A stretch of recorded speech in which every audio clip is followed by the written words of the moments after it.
पंजाब फिर देश की चिंता का कारण बनता दिख रहा है। बहुत गंभीर संकेत मिल रहे हैं वहां से। अभी 2 दिन पहले अमृतसर में जो दृश्य दिखा, उस दृश्य ने अमृतसर को सहमा दिया और देश को डरा दिया। अजनाला थाने पर कई हजार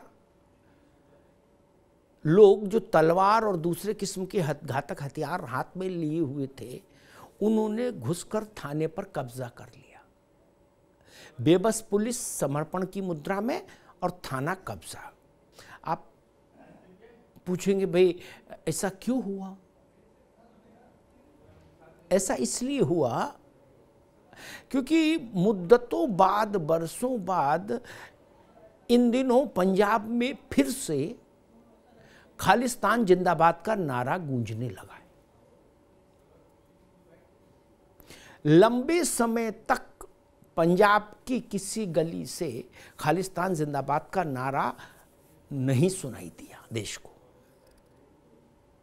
पंजाब में उग्रवाद और खालिस्तान की मांग को लेकर जो एक युद्ध जैसी स्थिति बनी थी, उससे निपटने में देश को बहुत बड़ी कुर्बानी भी देनी पड़ी, लेकिन अंततः पंजाब में शांति स्थापित हुई थी। और ये खालिस्तान जिंदाबाद का नारा पंजाब की बजाय यदा कदा हमको कनाडा की कुछ इलाकों में सुनाई देता था। लेकिन अब खास तौर पर तब से, जब से पंजाब में आम आदमी पार्टी की सरकार आई, तब से वहां खालिस्तान जिंदाबाद का नारा गूंजने लगा।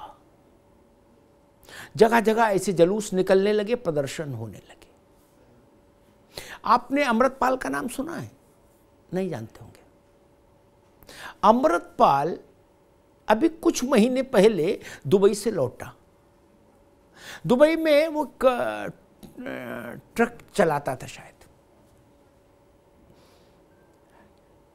यहां जब लौटा पंजाब, तो उसने एक संगठन पंजाब दे बारिश, उसका गठन कर दिया, उसका सरपरस्त हो गया। और उसका इरादा कितना खतरनाक है, उस बात से आप समझिए कि उसने अभी हाल में एक भाषण देते देते देश के गृह मंत्री अमित शाह पर ही एक बहुत विचित्र टिप्पणी कर दी। उसने कहा कि पंजाब पर कोई भी फैसला करने से पहले अमित शाह को इंदिरा गांधी का हर्ष याद रखना चाहिए।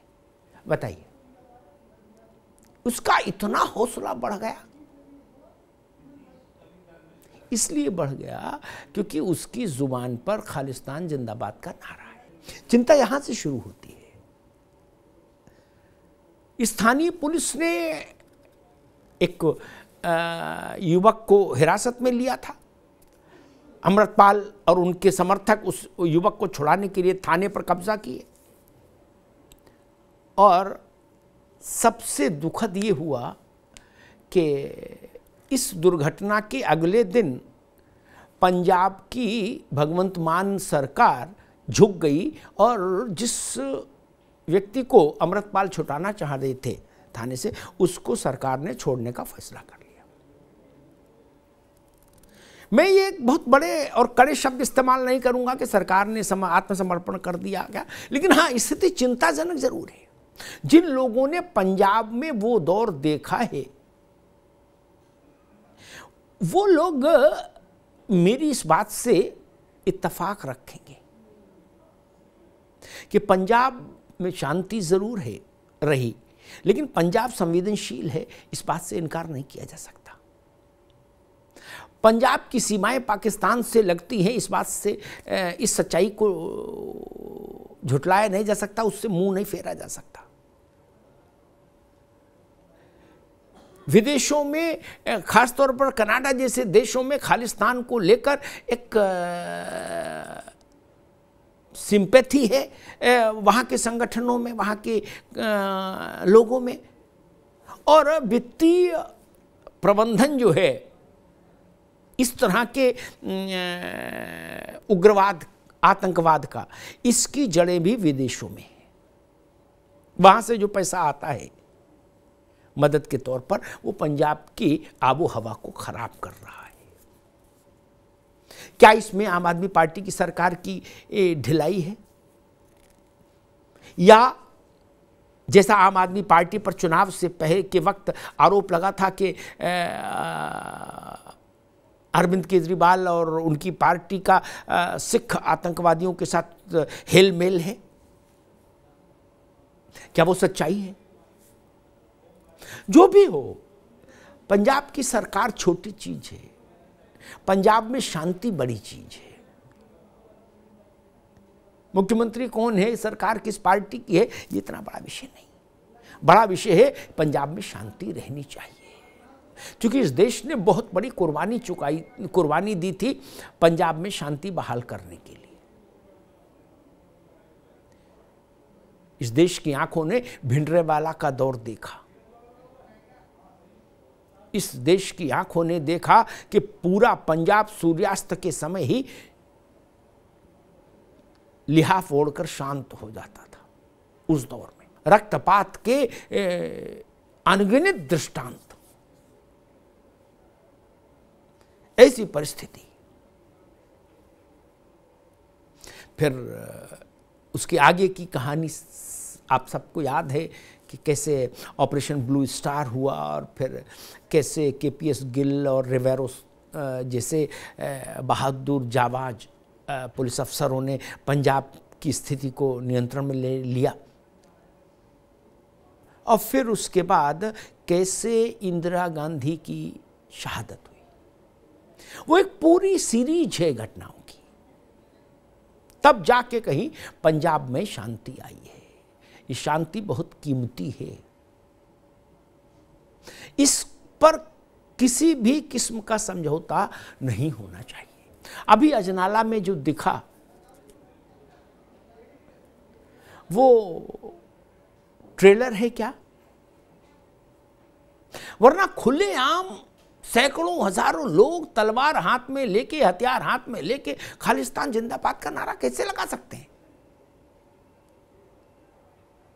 और जो लोग खालिस्तान जिंदाबाद का नारा लगा रहे हैं वो, और उस आवाज में और जो आवाज कश्मीर में गूंजती है नारे बनकर, हमें चाहिए आजादी, उनमें अंतर नहीं है। दोनों आवाजें हिंदुस्तान के खिलाफ हैं, देश के खिलाफ हैं। दोनों आवाजें देश को तोड़ने की ओर जाती हैं। तो जितना विरोध, जितनी खिलाफत उस आवाज की है जो नारा लगता है कि भारत तेरे टुकड़े होंगे इंशाअल्लाह इंशाअल्लाह, वो नारा और हमें चाहिए खालिस्तानी नारा, क्या अंतर है? इसलिए मैं कह रहा हूं पंजाब बहुत सेंसिटिव हो चला है, बहुत संवेदनशील हो चला है। आम आदमी पार्टी को भी ध्यान रखना चाहिए कि हिंदुस्तान की प्रभुसत्ता, अखंडता और उसके सम्मान से कोई बेअदबी नहीं होनी चाहिए। पार्टियां आएंगी जाएंगी, चुनाव में जय होगी पराजय होगी, लेकिन हिंदुस्तान हमेशा रहेगा। कोई पार्टी अमर नहीं, कोई नेता अजर नहीं। अमर और अजर है तो सिर्फ देश है, और उस देश का एक बहुत प्यारा सा हिस्सा है पंजाब। इसलिए पंजाब के इन आरंभिक संदेशों को डिकोड किया जाना चाहिए, समझा जाना चाहिए, और पूरी दृढ़ता के साथ, पूरी सख्ती के साथ, पूरे आत्मबल और मनोबल के साथ पंजाब की सरकार को इस तरह की आवाज़ों को हमेशा के लिए खामोश करने की व्यवस्था करनी चाहिए और केंद्र की सरकार को भी अतिरिक्त सतर्कता रखने की जरूरत है। सिर्फ इसलिए कि वहां एक निर्वाचित राज्य सरकार है और ये मसला कानून व्यवस्था का है, इसलिए केंद्र की कोई भूमिका नहीं, ये भी समझना और मानना स्थिति का बहुत सरलीकरण करना होगा। हाँ, वहाँ राज्य की सरकार है, ठीक बात है, लेकिन पंजाब की स्थिति अलग है। पंजाब मध्य प्रदेश नहीं है, छत्तीसगढ़ नहीं है, पंजाब पंजाब है, उसका एक इतिहास है। इसलिए केंद्र को भी अतिरिक्त सतर्कता रखनी होगी। केंद्र और राज्य के बीच में अधिकारों की जो लक्ष्मण रेखा है वो अपनी जगह, लेकिन पंजाब की आबो हवा खराब न हो, ये उस लक्ष्मण रेखा से भी बड़ी लक्ष्मण रेखा है, जिसके लिए केंद्र को और राज्य को दोनों को कोशिश करनी होगी।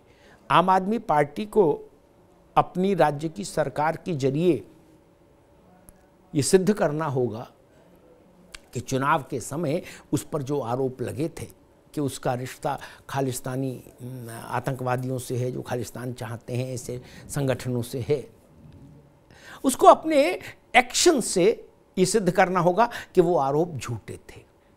वो आरोप आज कसौटी पर हैं अजनाला की घटना के बाद।